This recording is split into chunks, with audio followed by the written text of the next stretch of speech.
আসসালামু আলাইকুম। আমি আছি ত্রিশাল উপজেলার ১ নং দানিখোলা ইউনিয়নের ১ নং ওয়ার্ড দানিখোলা সোনাখালী মুসার দোকান হইতে ডোবার পার পর্যন্ত একটি রাস্তা এখানে সংস্কারে বরাদ্দ ছিল ১৪.০৯৫৪ টন গম, প্রায় ১৫ টন গম। জানতে পারলাম এই রাস্তাতে কোনো প্রকার কাজ হয়নি। তাই এই মুসার দোকানের মালিক মুসা সহ এলাকাবাসীর সাথে আমরা কথা বলি, দেখি তার কি বলে। হ্যাঁ, মুসা ভাই তো আছেন, আপনার নামই তো মুসা। জি, রাস্তাতে কি কোনো কাজ হয়েছে গত ২-৩ মাসের মাঝে? হ্যাঁ, ২ মাসখানেক আগে মেম্বার সাহেব এসে একটু মাটি ফেলাইছিল, এরপর আর কোনো কাজ হয়নি। মানে কি শুধু প্যাক কত বাজার ফেলাইছে একাই দিকে।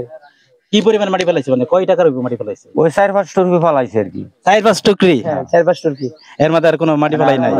মারি মারি ফেলাই। না, আমি কি বলছি আপনারা বুঝতে পারছেন? আপনাদের যে বরাদ্দ তো গম পায় ১৫ টন, হ্যাঁ, এটা ১০০ টাকার কাজ হয়েছে না। ১৫০ টাকার কাজ হয়েছে না? না, এই বিষয় কাজ করলে তো ফাঁকাই যেত না। এতো রাস্তা কত রাস্তা কয় কাজ রাস্তা?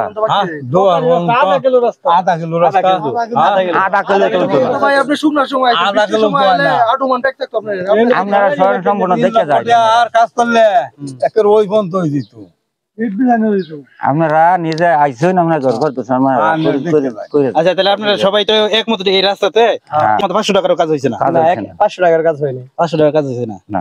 তো ইনশাল্লাহ এই আমাদের মাধ্যমে এই ভিডিওটি যদি ত্রিশাল উপজেলা প্রশাসন দেখে থাকেন, অতি দ্রুত এটার ব্যবস্থা নেবেন কিভাবে এই কাজটা সম্পাদন হয়।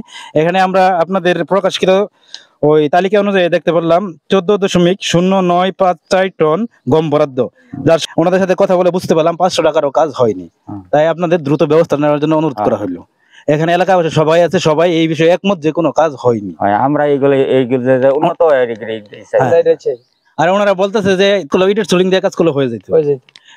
এইখানে যারা কাজের দায়িত্বপ্রাপ্ত আছে, মেম্বার, চেয়ারম্যান বা উপজেলা প্রকল্প যারাই আছেন, তারা শুনে রাখবেন যে আপনারা যদি মাটি নাও পেয়ে থাকেন, ইটের সোলিং করলেও আপনারা ৩ লাখ টাকার কাজ করতে পারবেন। আমি আশা করি এই বিষয়ে আপনারা দ্রুত পদক্ষেপ নেবেন। ঠিক আছে, সকলে ধন্যবাদ। আসসালামু আলাইকুম।